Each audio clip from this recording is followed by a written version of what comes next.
Senden sadece dikkat istedim.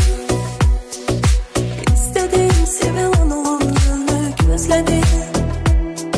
Sevgine ihtiyacım vardı, görseydin, bana gelseydin, hatırını duysaydın bir. Hayatımı, zamanımı, yüreğimin keremi sana verdim.